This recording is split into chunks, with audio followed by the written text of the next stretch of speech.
I'm Vic Myers. Welcome to The Resistance. It's not often that I get to say that as content creators go, I might be uniquely qualified to make this video. I'm going to talk about Tina Peters, a name you may or may not have heard of in the news. Now I'm going to talk about why you should care that the Trump administration, they're trying to make it look like they're trying to get her out of prison. So first, who is Tina Peters? She was a MAGA county clerk in Mesa County, Colorado. This county's so MAGA that Trump got 63% of the vote in 2020. But then County Clerk Peters, well, she didn't let that stop her from crying voter fraud and committing multiple felonies to somehow show that the Democrats cheated and Donald Trump won in 2020. She was convicted on 4 felony counts and 3 misdemeanors. The members of her jury, well, these folks were from her MAGA county. And her prosecutor, this guy was a MAGA DA. These are the people who found her guilty. And more than 30 current and former Republican election officials in Colorado publicly said that she violated her oath and deserved prosecution. She's as guilty as sin. And here's the part where my qualifications come in. I worked for the Colorado Department of Corrections for 17 years. Most of that as a case manager. I've been to and I've worked a few shifts at the prison that Tina Peters is kept in. The Trump DOJ is investigating the Colorado prison system to see if it violates the safety and rights of inmates. Imagine that. The people who built Alligator Alcatraz and deport people to a torture prison in El Salvador have the gall to investigate Colorado for prisoner abuse. Well, I can tell you that the Colorado prisons and the people who work in them aren't perfect, but they are among the best in the country. Our prison system follows high accreditation standards, and the biggest flaws in our system aren't the treatment of offenders, but the treatment of staff. Tina Peters' life in prison isn't that different from the life of inmate luxury that Ghislaine Maxwell is currently enjoying. If you've heard of Tina Peters and you're not from around here, well, I reckon you've heard of her because of Trump's nonsensical rants claiming that she's innocent or she's being abused by the system or yada, yada, yada.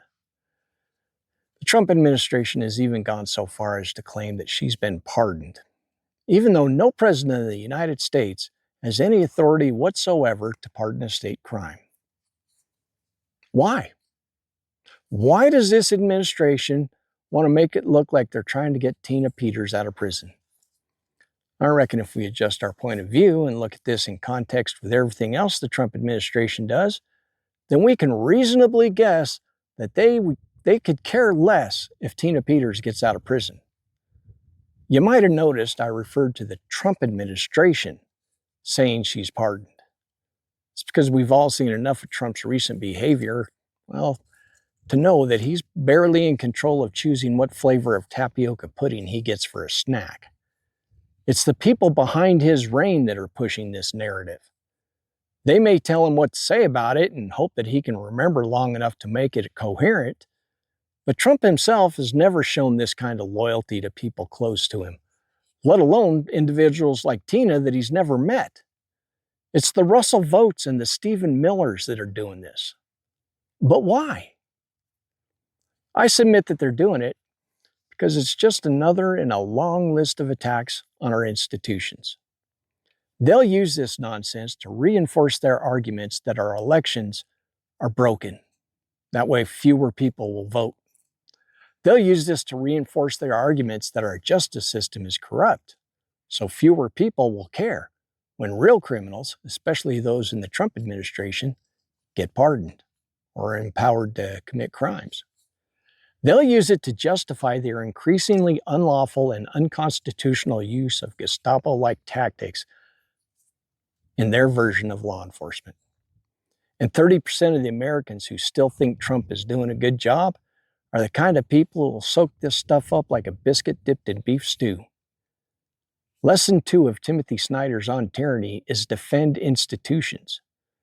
This is the kind of stuff we need to defend against. And this is why we should all care who Tina Peters is. Because at this point, her guilt doesn't matter. The length of her prison sentence or her prison conditions, they don't matter. The thing that matters is that we recognize how she's being used as a tool to further erode our democracy.